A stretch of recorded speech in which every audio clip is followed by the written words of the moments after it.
We will discuss about force and pressure. Force and pressure के बारे में मैं आपसे बताता हूँ। जैसे 8th क्लास के लिए मैंने बायोलॉजी का लेके आया था, वो है रिप्रोडक्शन इन एनिमल्स लेके आया था, बट ये फिजिक्स का चैप्टर्स है जिसका नाम है फोर्स एंड प्रेशर के बारे में। तो मैं आपको पढ़ाऊंगा और आपको एक्सप्लेनेशन दूंगा कि व्हाट इज फोर्स, फोर्स कहेंगे किसे, इसके साथ साथ मैं प्रेशर के भी बारे में मैं बताऊंगा। देखिए, फर्स्ट ऑफ ऑल अगर मैं बातें करूं तो ये फोर्स का हिंदी जो हो गया वो बल हो गया, और ये जो है वो शॉर्ट में एंड लिखते हैं जिसका हिंदी होता है और ये जो आप देख पा रहे हैं प्रेशर, इसका हिंदी होता है दबाव। दबाव दबाव होता है, क्लियर है। देख लेना इसका बा का पेट चिराएगा या फिर नहीं होगा, उससे लेना देना नहीं है, बट दबाव होता है उसका हिंदी, क्लियर है। अब प्रश्न है कि व्हाट इज फोर्स, ये फोर्स कहेंगे किसे, इसका डिफिनेशन क्या है। देखिए, मैं आपको दो तरह का डिफिनेशन बताऊंगा, एक तो सिंपल डिफिनेशन बताऊंगा और एक स्टैंडर्ड डिफिनेशन बताऊंगा फोर्स का, क्लियर है। तो आओ देखते हैं। देखिए, ये फोर्स के बारे में, ये फोर्स है और प्रेशर है, इसी चैप्टर्स में ही पढ़ना है। फोर्स, अगर आप चाहते हैं कि प्रेशर को अच्छे से समझे तो उसके लिए आपको पहले ये फोर्स की जानकारी होनी चाहिए। Have you got it? अगर आपने फोर्स नहीं पढ़ा है तो आपको ये जो प्रेशर चैप्टर है या फिर टॉपिक्स है वो नहीं समझ में आएगा। तो पहले फोर्स की मैं बातें करूंगा। फर्स्ट ऑफ ऑल मैं आपको फोर्स को सिखाऊंगा, इसका डिफिनेशन क्या होने वाला, समझ गए। तो पहले डिस्कस करते हैं फोर्स के बारे में। Let us discuss about the force, clear है। देखिए, फोर्स जो है द पुश और the pull on an object, then this is called as the force. मैंने अभी भी बोला स्टूडेंट कि किसी भी ऑब्जेक्ट के ऊपर क्या करेंगे, पुश करेंगे या फिर पुल करेंगे, उसी को मैं क्या कहता हूं, फोर्स कहता हूं। पुल का अर्थ हुआ खींचना और पुश का अर्थ हुआ धकेलना, समझ गए। तो आइए लिखते हैं, लिखेंगे द पुश और the pull on an object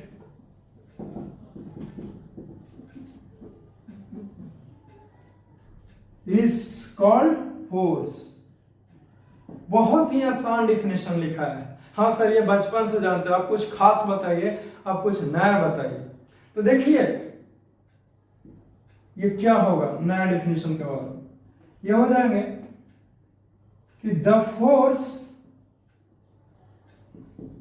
is that external agent कहिए या फिर और कॉज कहिए, जो क्या करेगा, तो विच चेंजेस, जो चेंजेस करेगा, चेंजेस और try to changes, try to changes the current state, the current state of an object, the current state of an object. Have you got it? Yes sir. तो क्या कहलाएगा then, या फिर यहीं से शिफ्ट कर दीजिए कि is called force। इसी को हम लोग क्या बोलते हैं जी, तो फोर्स माने कहा, इसी चीज को, समझ गए। चलिए अच्छी बात। अब देखो, मैंने कहा कि फोर्स, लेकिन किसी किसी को ऐसा भ्रम है कि फोर्स तभी कहेंगे जब वो क्या करे, अपना जगह से वो उस बदलाव लाए। देखो मैंने फोर्स लगा रहे इस मार्कर जो यहां से यहां गई, लेकिन मैंने इसमें भी, इस पे भी तो फोर्स लगा रहा हूं। इस प्रकार से टेपर इस पे आ गया तो मैंने इस पे फोर्स लगाया कि नहीं लगा, लेकिन ये तो खिसक नहीं रहा अपने जगह पर, ना खिसक रहा है, तो क्या ये फोर्स नहीं कहलाएगा? कहलाएगा। इसी बात को तो मैंने लिखा है, क्या लिखा है कि फोर्स जो है वो एक बाहरी ऐसा कारण है जो कोई भी ऑब्जेक्ट को बदल सकता है, अपने जगह को डिस्प्लेस कर सकता है, समझ गया ना, या फिर उसका जगह को बदलने का प्रयास कर, उसका जो करंट का अवस्था है उसमें बदलाव लाने का प्रयास करे, या फिर उसका जो अवस्था है वो बदल करके रख देगा, वही हमारा क्या कहलाएगा, फोर्स कहलाएगा। Have you got it? Yes. अब इसी चीज को कुछ आपको फिगर के थ्रू आपको समझाते हैं समझ गया ना? तो उसका भी आप इंजॉयमेंट कर ही लीजिए। ये मैंने बताया आपको फोर्स के बारे में कि फोर्स का डिफिनेशन बताया, मैंने आपको आसान डिफिनेशन भी बताया और आपको स्टैंडर्ड डिफिनेशन के बारे में भी जानकारी दिया। अब जो भी मैंने कहा कि किसी भी ऑब्जेक्ट के ऊपर पुश कीजिए या फिर उसके ऊपर पुल कीजिए, वो हमारा क्या कहलाएगा? फोर्स कहलाएगा।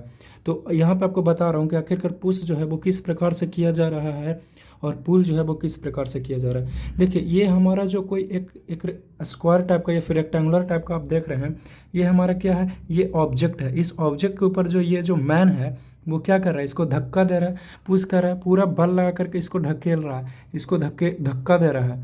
तो ये हमारा पुश कहलाया। किसी भी ऑब्जेक्ट के ऊपर धक्का देंगे, यही हमारा पुश कहलाता है। बट जब हम किसी भी ऑब्जेक्ट को खींचते हैं, ये हमारा क्या कहलाता है? पुल कहलाता है। जैसे देख सकते हो कि ये मैन जो है वो क्या कर रहा है स्टूडेंट? तो इसको खींच रहा है इस ऑब्जेक्ट को। सपोज दैट कि ये धक्का देने में असमर्थ होगा, चाहे कुछ भी हो, अपुन को क्या है, तो देन ये क्या करने लगा? इसे खींचने लगा, खींच रहा है। तो यही होता है फोर्स, यानी कि ए पुश और pull on an object is called force. सबसे आसान सा डिफिनेशन है ये फोर्स का। समझ गए? Have you got it? But अब प्रश्न उठता है, जो मैं आपको जानकारी के लिए बता रहा हूँ, कि किसी भी सर हमको ये बताइए कि पुश करना आसान होगा या फिर पुल करना आसान होगा। मैं आपको यही सिखाता हूँ कि पुश करना इजी है कि पुल करना इजी है। Have you got it? देखिए, ऐसे तो मैं आपसे कहूँ तो किसी भी चीज़ को खींचना आसान होता है, बट उसको जब धक्का देते हैं तो थोड़ा सा मुश्किल हो जाता है। समझ गए? जो चीज़ पुश करके भी नहीं हम लोग हिला सकते हैं, उसको हम लोग पुल करके बहुत ही आसान से हिला सकते हैं और एक जगह से दूसरी जगह पे लेकर जाए। कोई लड़का कहेगा कि कैसे, प्रश्न होगा कि कैसे, तो कोई बात नहीं, आपको बताते हैं एक एक्सपेरिमेंट के जरिए से कि पुल जो है वो हमारा बेस्ट रहता है पुश के मुकाबले में। हालांकि दोनों ही अपने जगह पर उचित है, बट कभी कभी पुल ही काम आता है जब पुश काम नहीं आता है। तो समझ गए? देखिए कैसे को समझाने के लिए अपन इस फ़ोन को अभी रखते हैं साइड, और सपोज दैट मेरे पास में ये क्या है? ये एक लिए हुआ हूँ, कुछ भी प्लास्टिक का है, शायद आपको अच्छे से नहीं दिख रहा, मैं इसे एडजस्ट करता हूँ। अब आपको बताते हैं कि देखिए, जैसे सपोज दैट मान लेते हैं कि मैं इसको क्या करता हूँ, यहाँ से धक्का दे करके या अपने अंगूठे से इसको धक्का दे करके लेकर जाना चाहता हूँ, तो ये जा नहीं रहा, ये फाइनली क्या हो जाएगा? ये गिर जाएगा इसको धक्का देंगे तो। देखिए, यहाँ से मैं धक्का दे रहा हूँ और ये धक्का देता हूँ तो ये गिर जाता है, नहीं खिसक रहा। लेकिन नीचे से अगर देंगे धक्का, शायद ये चला जाएगा यहाँ से धक्का देंगे तो। बट यहाँ से अगर धक्का देने की बातें करूँ तो ये फाइनली गिर जाएगा, हमारा गिर रहा है। बट कोई लड़का कहेगा कि यहाँ से खींचा जा सकता है इसको, बहुत ही आसानी से इसको क्या कीजिएगा, आप इसे खींच सकते हैं, खींच करके कहीं भी लेकर जा सकते हैं, यहाँ से खींचा जा सकता है। समझ गए? तो आपको हमेशा ध्यान देना चाहिए कि किसी भी ऑब्जेक्ट को कहाँ से खींच सकते हैं और कहाँ से इसको धकेल सकते हैं। समझ गए? अब इसी को खींचना होगा, तो खींचने के लिए क्या करेंगे? यहाँ पे आसानी से ऐसे घसीट के लेकर जा सकते। अब कोई लड़का यहाँ से खींचेगा तो थोड़ा सा कॉम्प्लेक्स हो जाएगा खींचना यहाँ से। समझ गया ना? यहाँ से आप आसानी से धक्का देकर लेकर जा सकते हैं, बट यहाँ से नहीं लेकर जा सकते। तो आपको हमेशा ध्यान देना चाहिए। समझ गए? आपको ऐसे ही बताते रहें, कुछ फिगर के माध्यम से, कुछ एक्सपेरिमेंट के माध्यम से, ताकि आपको और आसान लगे, कॉम्प्लेक्स नहीं लगे पढ़ाई। Have you got it? अब आते हैं अपना नेक्स्ट टॉपिक की ओर। समझ गए? हमने डिफिनीशन में भी एक चीज़ और आपको बताया था, और वो मैंने ये कहा कि जैसे सपोज दैट मान लेते हैं कि मैंने इस पे फोर्स लगाया, तो फोर्स जो है वो क्या है जी? तो एक्सटर्नल एजेंट है, यानी कि वो एक्सटर्नल एजेंट है, यानी कि फोर्स जो है वो एक्सटर्नल एजेंट है। जब इस पे अप्लाई करते हैं, सपोज दैट इस स्मार्टफोन पर मैं फोर्स लगाता हूँ, तो ये क्या करे? ये करंट स्टेट को चेंज कर दे। जैसे अभी इस प्रकार से, तो इस प्रकार से हो गया, तो इसका अवस्था बदल गया कि नहीं बदल गया? अब फिर से अवस्था बदल देते हैं जी, फोर्स लगा के बदल दिया, इस प्रकार से हो गया। अब देखिए, लेकिन एक बात बताओ, मैं इस पेंसिल से इस स्मार्टफोन के ऊपर मैं मारता हूँ, देखो ढकेल रहा हूँ, मैं इसको ढकेल रहा हूँ कंटिन्यूसली, लेकिन ये क्या हो रहा है? ये अपना जगह से नहीं घिस रहा, नहीं घिसक ही नहीं रहा है, ना ही हिल रहा है ये। तो क्या ये फोर्स नहीं कहलाएगा? फोर्स कहलाएगा। फिर भी ये फोर्स, जैसे मैं इस पेंसिल को ही ऊपर से नीचे इस प्रकार से छोड़ा जी, तो क्या ये नीचे गया टेबल? नहीं ना गया, तो क्या ये फोर्स नहीं कहलाएगा? नहीं स्टूडेंट, ये फोर्स कहलाएंगे, ये फोर्स कहलाएगा। Have you got it? Yes sir. तो इन्हीं सारी चीज़ों को ध्यान में रखिएगा। या तो वो जगह को बदले या नहीं बदले, मुझे फ़र्क नहीं पड़ता, लेकिन मुझे फ़र्क पड़ता है कि हमने इतना फोर्स अप्लाइड कर चुका है, इतना न्यूटन का फोर्स अप्लाइड किया। समझ गए? चलिए, अच्छी बात है। देखिए, मैंने दो डिफिनीशन आपको बताया। एक डिफिनीशन जो बताया हूँ वो आपको 9th क्लास में भी काम देगा, लेकिन एक डिफिनीशन बताया हूँ जो आपको बच्चा लेवल फोर्स को आपको बताया मैंने अब आपको सिखाते हैं कि फोर्स का कहाँ कहाँ इस्तेमाल है, यानी कि यूजेज ऑफ फोर्स। फोर्स तो बता दिया सर, ये होता है, ऐसा होता है, बहुत अच्छे से। बट ये बताइए कि फोर्स का कहां कहां इस्तेमाल कर। तो देखिए, नेक्स्ट टॉपिक इसी के बारे में, यूजेस ऑफ फोर्स, यानी कि फोर्स का इस्तेमाल।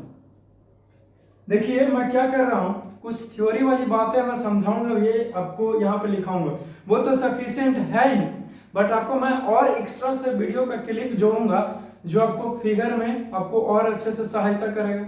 समझ गया ना? इसलिए don't worry, be careful any how.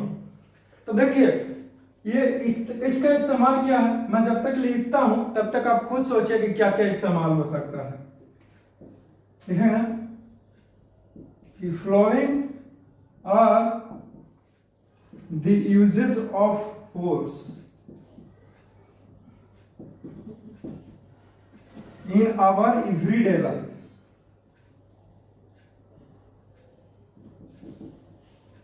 हमारे प्रत्येक जीवन में इस फोर्स का इस्तेमाल होता है। बिना फोर्स का सोच ही नहीं सकते हैं ना, क्या कर सकते हो बिना फोर्स लगाए हुए? बल के बिना कुछ भी हो ही नहीं सकता। क्या कर सकते हो बिना फोर्स लगाए हुए? बैठे बैठे सोच रहे सर फोर्स नहीं लग रहा सर, तो क्या हो गया उससे?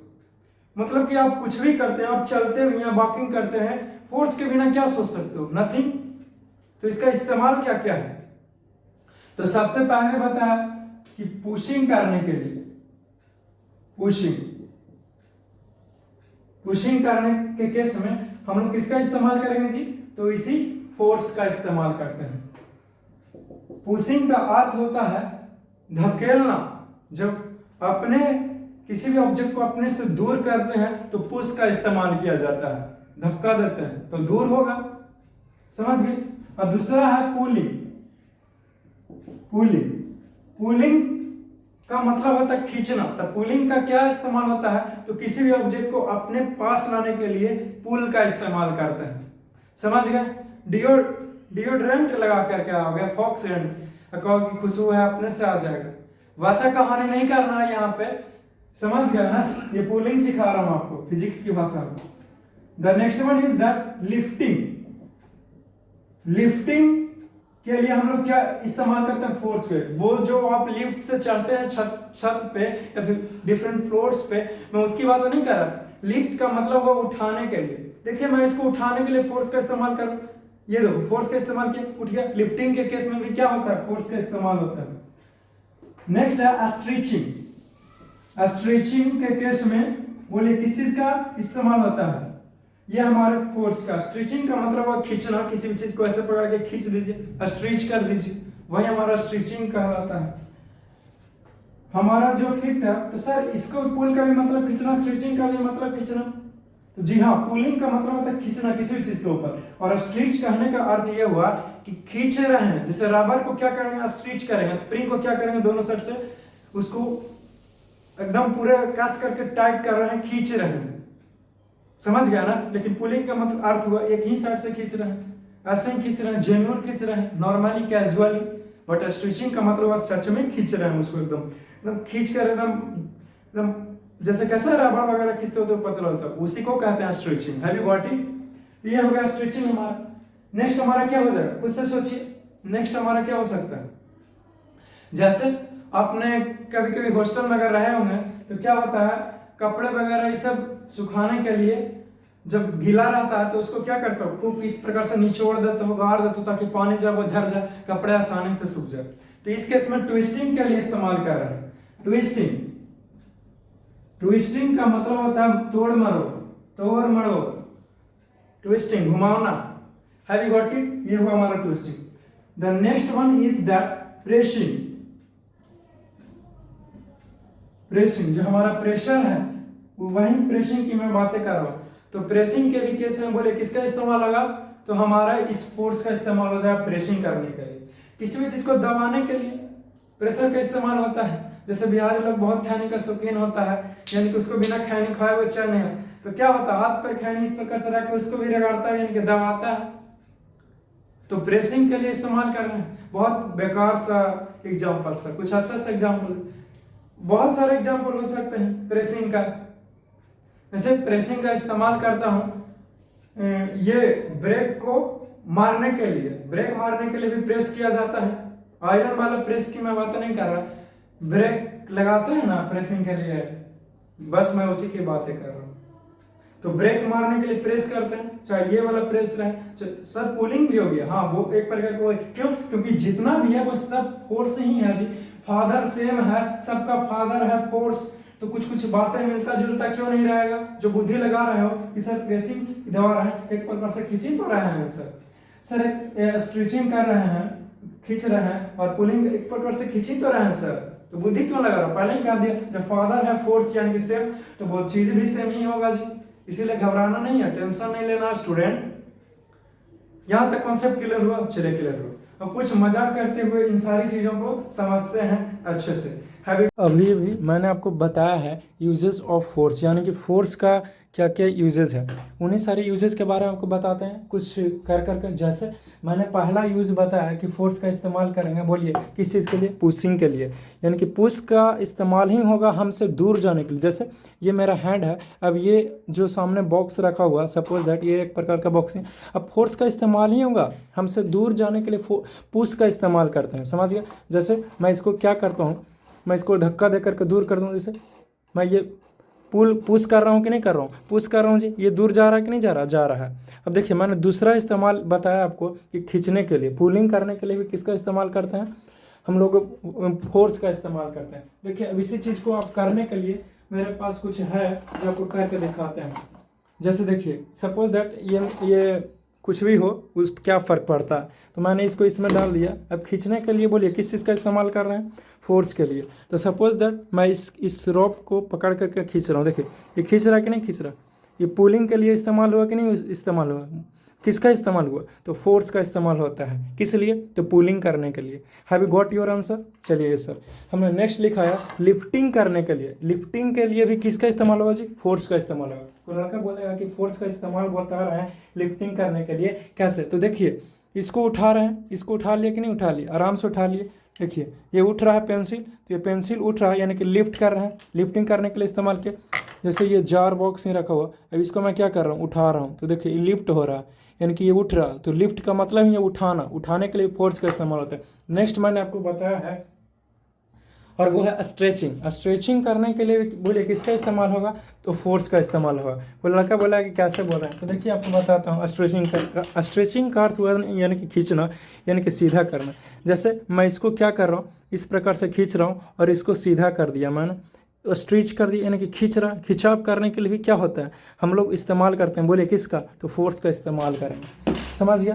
अब नेक्स्ट आपको लिखाया है मैंने कि ट्विस्टिंग के लिए इस्तेमाल करूँगा किस चीज़ का? तो ट्विस्टिंग के लिए हम फोर्स का इस्तेमाल करने वाला है। तो देखिए कि कैसे ट्विस्टिंग के लिए इस्तेमाल करते हैं। जैसे सपोज दैट ये मेरे पास कुछ ये हाथ में बांधते हैं, बांधने के लिए ये है, तो इसका ट्विस्टिंग कैसे कर? ट्विस्टिंग का मतलब यहाँ तक मोड़ मार देना, यानी कि मोड़ दीजिए इसको, तो ये क्या हो जाएगा? ये ट्विस्ट हो जाएगा। जैसे सपोज दैट कि मेरे हाथ में कुछ इस प्रकार से भी स्ट्रक्चर है, मैं इसको दोनों साइड पकड़ करके मैं कुछ इस प्रकार से इसको मोड़ने वाला हूँ। देखिए मैंने इसको मोड़ दिया कि नहीं मोड़ दिया? मोड़ दिया जी। तो इस प्रकार से ट्विस्टिंग का अर्थ ही हुआ कि मोड़ने वगैरह के लिए या फिर तोड़ने ताड़ने के लिए।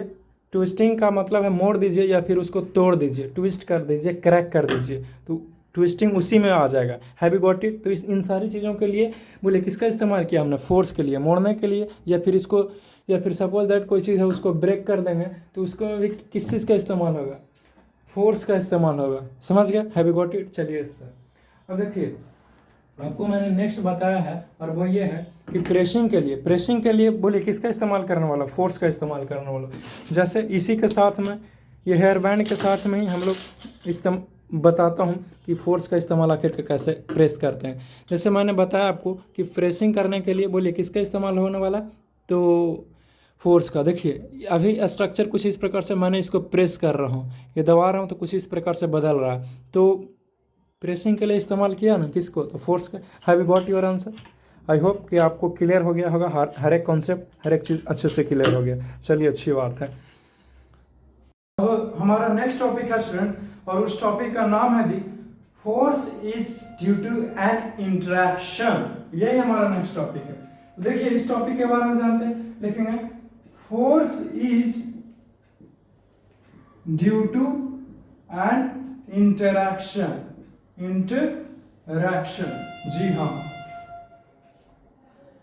फोर्स होगा, लेकिन कैसे? तो due to an interaction. Sir, समझ रहे हैं कि फोर्स जो है वो लगने वाला है, या फिर फोर्स जो है वो आपस में एक्ट करने वाला है, लेकिन ये इंटरेक्शन क्या हुआ? आपको इंटरेक्शन का मतलब जानना चाहते हूँ। देखो, इंटरेक्शन का अर्थ ये होता है एक्टिंग ऑन ईच अदर। एक ही भाषा में, एक ही लाइन में बोल देंगे कि, या फिर उससे सबसे पहले ये लिखो कि interaction means acting on each other. देखिए, इंटरेक्शन का अर्थ हुआ स्टूडेंट, एक्ट तो कर रहा है लेकिन आपस में। देखिए, जब भी ये इंटरेक्शन के बात आएगा तो दो ऑब्जेक्ट के बीच में इंटरेक्शन होता है, समझ गए? जैसे ये दो ऑब्जेक्ट है, ये आपस में दोनों में कोलाइड कर रहा है, यानी कि इंटरेक्शन कर रहा है। तो दो ऑब्जेक्ट के बीच में जब फोर्स लगता है आपस में पास आने पर, तो उसे ही हम लोग क्या कहते हैं? इंटरेक्शन बोलते हैं। जैसे सपोज दैट मैं इस मार्कर हूं, मैं इस मार्कर को क्या कर रहा हूं? खिसका रहा हूं, इस प्रकार से खिसका रहा हूं कि नहीं? तो फोर्स तो लग रहा है, लेकिन दो ऑब्जेक्ट जो है वो आपस में क्या कर रहा है? इंटरैक्ट कर रहा है। इंटरैक्ट को हिंदी में कैसे बताऊं आपस में? जस्ट लाइक संवाद, जैसे कैसे एक दूसरे से बातचीत करते हैं जी, तो ठीक उसी प्रकार से एक दूसरे से बातचीत ना करके यहाँ पे ऑब्जेक्ट जब एक दूसरे के ऊपर फोर्स लगाया जा रहा है, ये वो इंटरेक्शन के कारण। जैसे सपोज दैट ये जो मार्कर है, ये मार्कर इतना दूरी पर है जी, तो कहीं जिंदगी में एक दूसरे के ऊपर इंटरेक्ट करेगा? नहीं करेगा, लेकिन आपस में लाएगा तो इसको कुछ, शायद ये तो मारने से पहले ही चला, शायद डर गया इस मार्कर से, नहीं देखिए तो क्या करेगा? आपस में ये इसको ढकेल सकता है, ढकेल रहा है तो इंटरेक्ट कर रहा है, यानी कि अब ऑब्जेक्ट जो है वो आमने सामने आकर के इंटरेक्शन करेगा। सर, बार बार इंटरेक्शन बोल रहा है, कुछ और बताइए ना। अरे आपस में फोर्स लगाएंगे दोनों, पास आकर के, एक दूसरे को टचिंग कर करके। अब क्लियर हुआ? चलिए, अच्छी बात है। तो लिखेंगे कि N interaction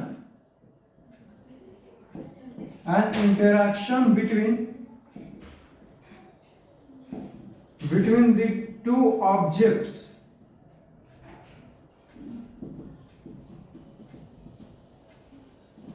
then it results या फिर causes the force between the two objects।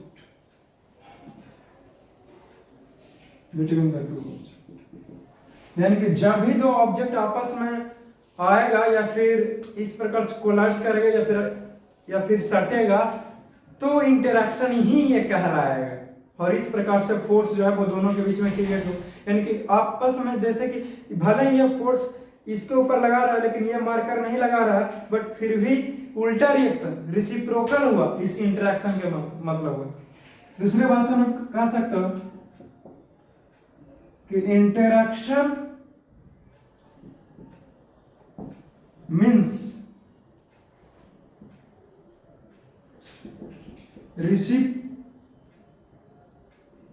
देख लीजिएगा आप लोग, रेसिप्रोकल रिएक्शन। देखिए, इंटरेक्शन का अर्थ हुआ रेसिप्रोकल रिएक्शन। पता नहीं इस रेसिप्रोकल का स्पेलिंग क्या करेक्ट है? रेसिप्रोकल, समझ गया ना? जहां पे कुछ भी रहेगा तो मैं आपसे कह दूंगा, ऐसा मुझे कोई आपत्ति नहीं है बोलने में, समझ गया ना? तो उल्टा होने वाला है, एक दूसरे के ऊपर लगाएगा, भले ही वो लगा चाहे नहीं, समझ गए?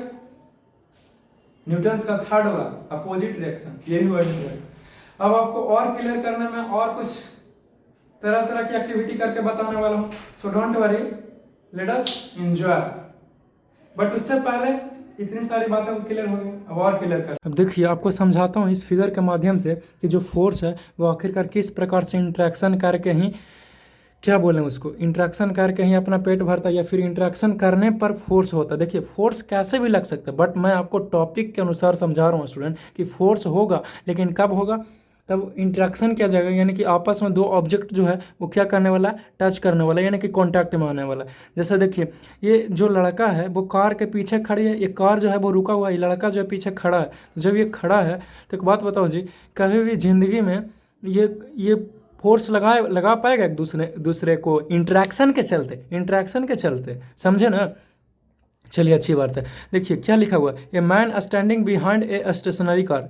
ये जो आदमी है वो रुका हुआ कार है। स्टेशनरी का मतलब है कि कार जो है वो रेस्ट में रुका हुआ है, इसके पीछे ये चुपचाप खड़ा है। तो नो इंट्रैक्शन, किसी प्रकार का इंट्रैक्शन नहीं है, कॉन्टैक्ट नहीं है, टच में नहीं है, चिपका हुआ नहीं है, तो no force acts on the car, इसीलिए किसी तरह का फोर्स नहीं लगाया जाएगा इस आदमी के द्वारा, समझिए।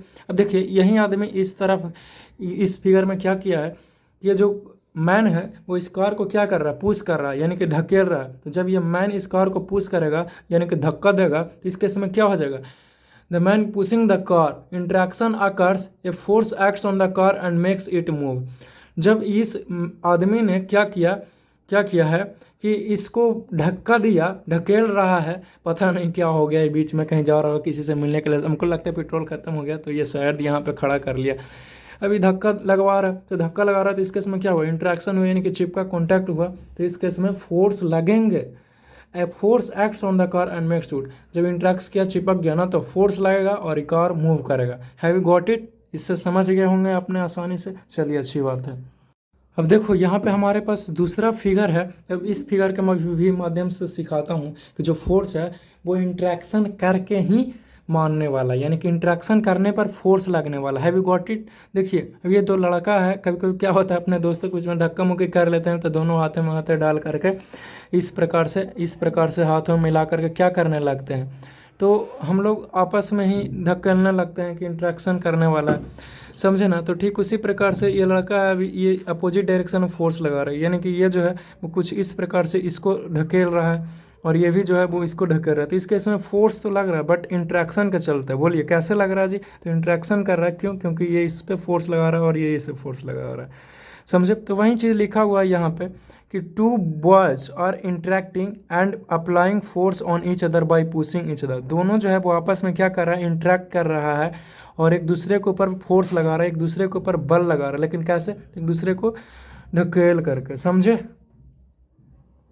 और ठीक उसी प्रकार से इस केस में भी आपको वही चीज़ समझाने का प्रयास किया हूँ कि जैसे कि ये जो मैन है वो इस बैल को क्या कर रहा है, खींच रहा है, पता नहीं शायद ये जो है वो जाना चाहता है, क्योंकि शायद इसको लग रहा हो कि दिन भर ऐसे ही काम करवाते रहते हो खेत में और ना तो कुछ मतलब कि मिलता है हमको और ना ही कुछ उससे हम कर पाते हैं।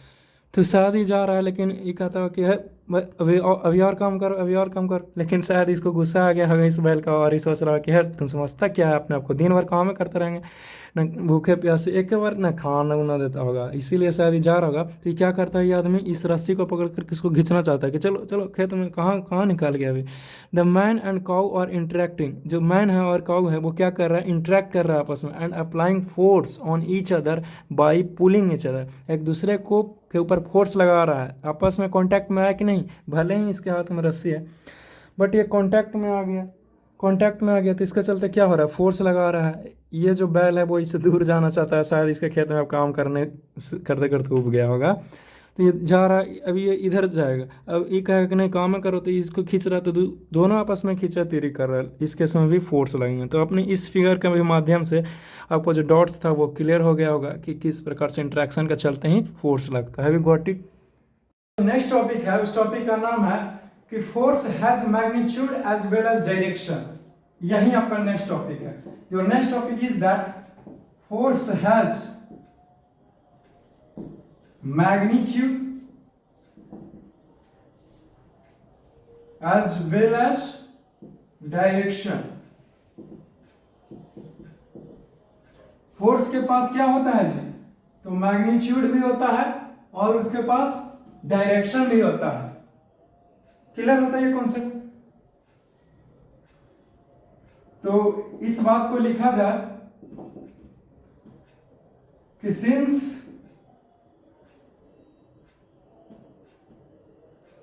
फोर्स, या फिर ऐसे लिखो, force is a vector quantity. Force कैसा क्वांटिटी है? तो वेक्टर क्वांटिटी है। कोई पूछेगा कि क्यों, तो लिखेंगे बिकॉज इट हैज बोथ। इसके पास क्या है? तो दोनों है, both, it has both magnitude and direction. तो जिसके पास मैग्नीट्यूड भी हो और डायरेक्शन भी हो तो उसको क्या कहेंगे? वेक्टर क्वांटिटी कहते हैं। Have you got your answer? हाँ सर। कि वेक्टर क्वांटिटी क्यों कहेंगे? क्यों? क्योंकि जो फोर्स लगा रहे हैं स्टूडेंट उसका कोई वैल्यू होगा ना, और जो फोर्स लगा रहे हैं, जैसे इधर लगा रहा हूं तो डायरेक्शन इधर, मैं फोर्स इधर लगा रहा हूं तो डायरेक्शन इधर, फोर्स आपके ओर लगाता हूं तो डायरेक्शन कुछ इस प्रकार से नहीं है डायरेक्शन? हाँ सर बिल्कुल है। जैसे इधर फोर्स लगा तो डायरेक्शन इधर होगी, तो फोर्स के पास डायरेक्शन भी है और लगाएंगे फोर्स तो कुछ वैल्यूज होगा उसका। मैग्नीट्यूड का अर्थ होता है वैल्यू, क्या उसका अमाउंट है फोर्स लगाने का। Have you got it? अब लिखो दूसरी बात है, ऐसे लिखो, द स्ट्रेंथ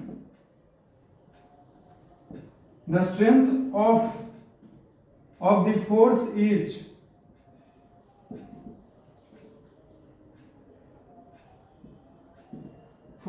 determined करते हैं by their magnitude। उसका क्या मैग्नीट्यूड है? मैग्नीट्यूड का मतलब नहीं समझ रहे हो, वैल्यू जी अर्थ है। जैसे आपको मैं एक आम दूंगा, उस आम को तौल के बता दूं इतना ग्राम का, इतना किलो का आम है, ठीक उसी प्रकार से फोर्स लेंगे, कैसे मेजर करोगे? इसका क्या तरीका है? यानी कि एस यूनिट की बात कर रहा हूं, तो देखिए the SI unit of force is Newton. Force का SI यूनिट होता है न्यूटन, और न्यूटन कैसे डिनोट करते हैं? तो which is denoted by capital N। Capital N से डिनोट करते हैं किस चीज को? इसी न्यूटन को। Have you got your answer? हाँ सर बिल्कुल प्राप्त कर लिया हम। अब देखो स्टूडेंट, डायरेक्शन बता दिया कि जिधर लगाओगे फोर्स उधर ही डायरेक्शन होगा, लेकिन जब भी ये बॉडी जो है वो क्या करता है? फोर्स को एक्ट करता है। मैंने बोला अभी भी कि जब ऑब्जेक्ट क्या करे, जब नाउ अब और कुछ जानते हैं जी, जैसे क्या हो सकता है कि when two forces acts on an object, then two cases arises। जब दो फोर्स आपस में क्या कर रहा हो, दो फोर्स लगाया जा रहा है किसी भी ऑब्जेक्ट के ऊपर, इधर से भी या फिर इधर से भी, कैसे लगा रहा है? तो दो ही केस हो ही सकता है स्टूडेंट। कोई पूछा है कि क्या हो सकता है, तो देखिए पहला हो सकता है जो फोर्स है वो forces are acting in the same direction. शायद यह हो सकता है कि जो फोर्स है वो एक ही डायरेक्शन में लगाया जा रहा है फोर्स को। दूसरा केसेस ये बनता है forces are acting in the opposite direction,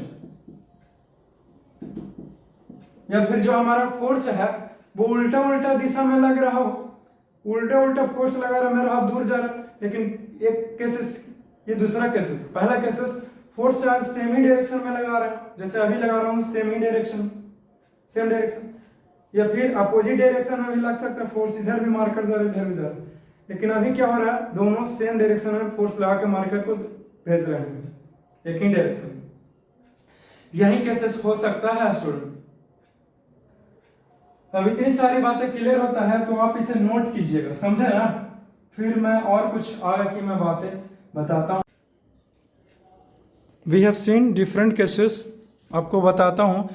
अभी तक जितना भी मैंने आपको सिखाया है किस चीज़ के बारे में, तो इसी फोर्स के बारे में। मैग्नीट्यूड भी है, उसके पास डायरेक्शन भी था, तो मैंने उसको फोर्स को कैसा क्वांटिटी बोला, वेक्टर क्वांटिटी। अब आपको कुछ स्पेशल केसेस है, उसको मैं जैसे केस 1 में मैं लिख रहा हूँ कि when the two forces are, क्या कर रहा है जी, तो एक्ट कर रहा है। तो कैसे, तो इन द सेम डायरेक्शन, तब उस केस में क्या होगा, देन देयर रिजल्टेंट फोर्स, तब उसका जो रिजल्टेंट फोर्स हो जाएगा स्टूडेंट, वो क्या हो जाएगा, force is equal to the sum of these two forces। तो इस केस में जो हमारा रिजल्टेंट फोर्स हो जाएगा वो क्या हो जाएगा, वो उसका सम का इक्वल हो जाएगा। यानी कि दोनों फोर्स को मैं जब जोड़ दूंगा तो जो हमारा रिजल्टेंट फोर्स आता है उसी के बराबर हो जाएगा। आप देख सकते हैं यहाँ से इसका डिफिनीशन जो है वो मैंने आपको लिखा दिया है, आप इसे नोट कीजिएगा, समझ गए। अब आपको केस नंबर 2 की ओर लेकर चलता हूँ, यानी कि केस फर्स्ट था। अब इसी चीज़ को आपको समझने के लिए मैं कुछ फिगर के माध्यम से भी आपको बताता हूँ, कुछ फिगर का इस्तेमाल करता हूँ जो आपको इसको समझाने में बहुत हेल्प करेगा। अभी आपने देखा है, उसी में कुछ नेट फोर्स देखते हैं, तो लिखेंगे कि when the two forces are, क्या कर रहा है, एक्टिंग कर रहा है, वो भी कैसे, तो इन द सेम डायरेक्शन, उसका जो डायरेक्शन है वो सेम है, तब क्या हो जाएगा उस केस में, देन देयर इफेक्टिव फोर्स, तब उसका जो इफेक्टिव फोर्स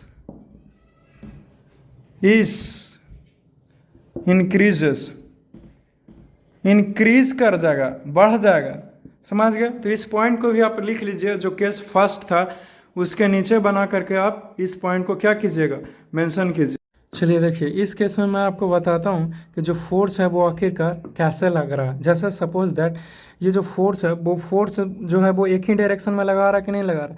अभी जो है ब्लॉक्स है, शायद बक्सा है चाहे पेटी है, पता नहीं कहीं रखा होगा, शायद इसको कुछ हटाना होगा, चाहे साफ हो रहा होगा रूम, चाहे दिवाली का मौसम है।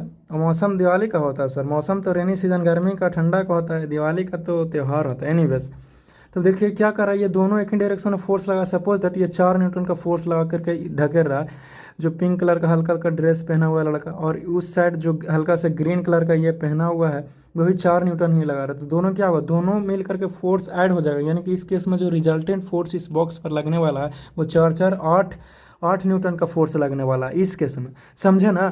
तो जी हाँ, अब देखिए इस केस में 4 न्यूटन का तो फोर्स लग गया, बट एक बात बताओ, लेकिन जो फोर्स लगा है इंट्रैक्शन के चलते, यानी कि रिजल्टेंट फोर्स जो हमारा होगा वो आखिरकार क्या हो जाएगा जी, तो दोनों को जोड़ना पड़ेगा ना। तो वहीं तो बताऊँ आपको कि दोनों को किस प्रकार से आखिरकार जोड़ेंगे तो आएगा। तो ये फिगर को आपने समझ लिया, कब कब का ये फिगर है, तो ये फिगर तब काम देने वाला है जब फोर्स जो है वो हमारा सेम डायरेक्शन में लगने वाला है। तो कुछ इस फिगर के माध्यम से हमने सीख लिया होगा।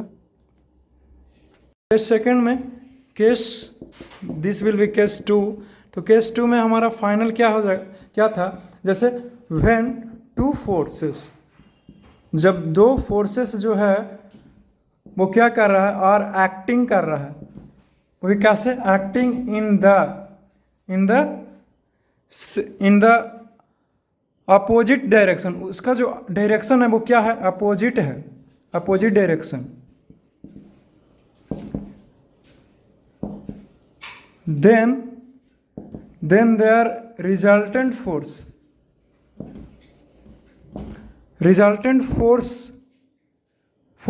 is equal to the difference of these force। तो इस फोर्स का क्या हो जाएगा, हमारा डिफरेंस हो जाएगा। तो इस पॉइंट को आप क्या कीजिए, इसे लिख लीजिए एक बार, मैं बड़ा करके आपको दिखा दे रहा हूँ। Have you got it? तो इसे कंप्लीट कीजिए। अब इसी के नीचे एक नया पॉइंट बना करके लिखेगा कि व्हेन टू फोर्सेस क्या कर रहा है, तो एक्टिंग कर रहा है, कैसे, तो इन द अपोजिट डायरेक्शन, उसका जो डायरेक्शन है वो क्या है, अपोजिट है। तब देन द रिजल्टेंट फोर्स, तब उसका जो रिजल्टेंट फोर्स है, रिजल्टेंट फोर्स वो क्या हो जाएगा, डिक्रीज कर जाता है, इसके डिक्रीजेस।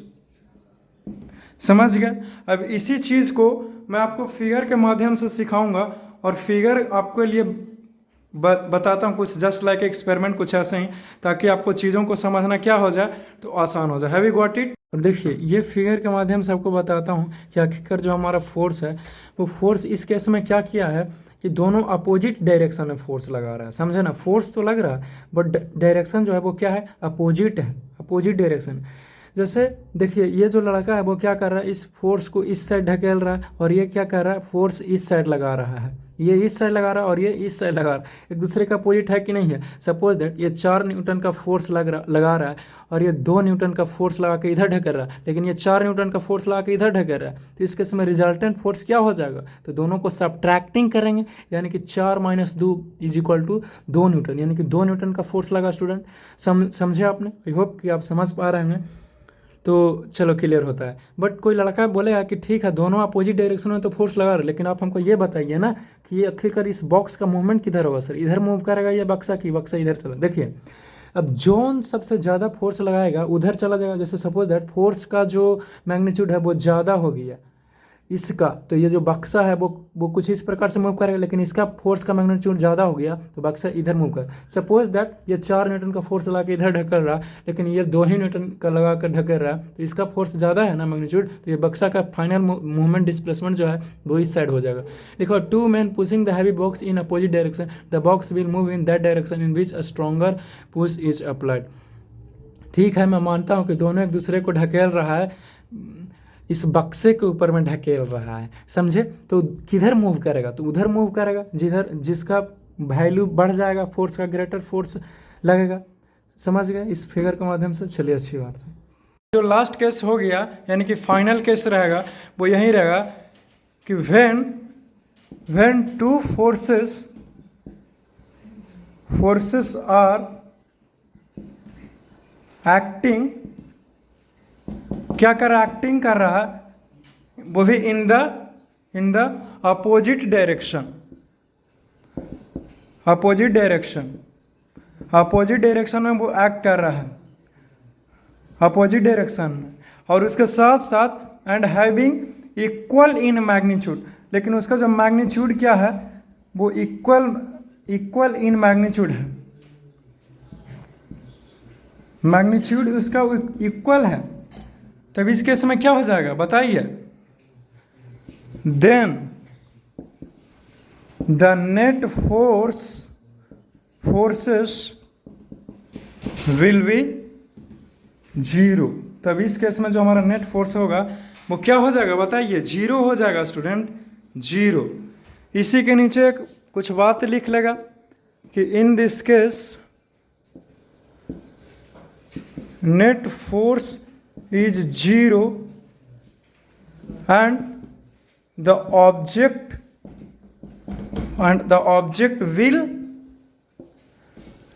will not move, और ऑब्जेक्ट जो है वो हमारा क्या करेगा, तो वो मूवमेंट उसको में देखने को नहीं मिलेगा।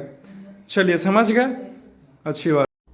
इस केस में हम लोग क्या देख रहे हैं कि ये कभी कभी क्या होता होगा कि रस्सी का घिंचा तेरी का आपने खेल खेला होगा, जैसे सपोज दैट कभी कभी फिल्मों में ही खेलने के लिए मिल जाता होगा अक्सर।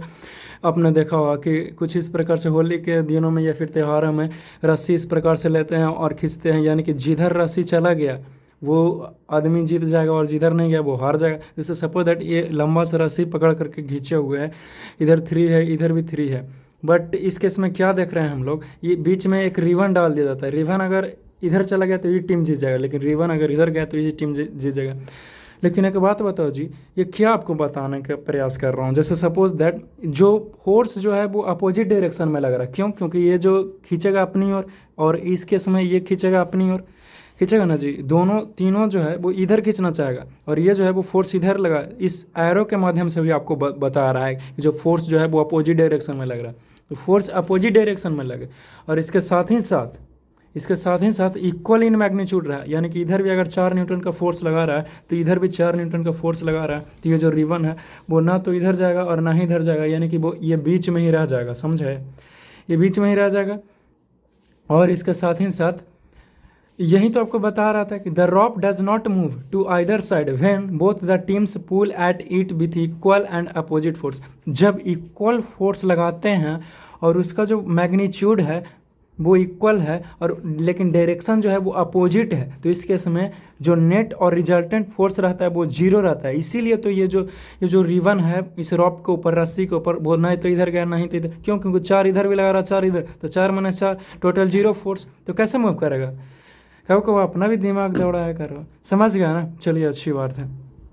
तो जितना भी मैंने आपको टॉपिक्स वगैरह बताया कुछ एक्सपेरिमेंट के साथ में उसको आप लोग ध्यान में रखिएगा और मैं कुछ इसी प्रकार से आपके लिए कुछ अलग टाइप का शूट कर करके लाता रहूँगा, समझ गया ना? So don't worry, I am here to solve your problem. चलिए अच्छी बात है। इतना तो बस आज के लेक्चर मैं यहीं पे ख़त्म करता हूँ, फिर से मिलेंगे नेक्स्ट लेक्चर में, तब तक के लिए मुस्कुराते रहना, समझ गए? Have you got it?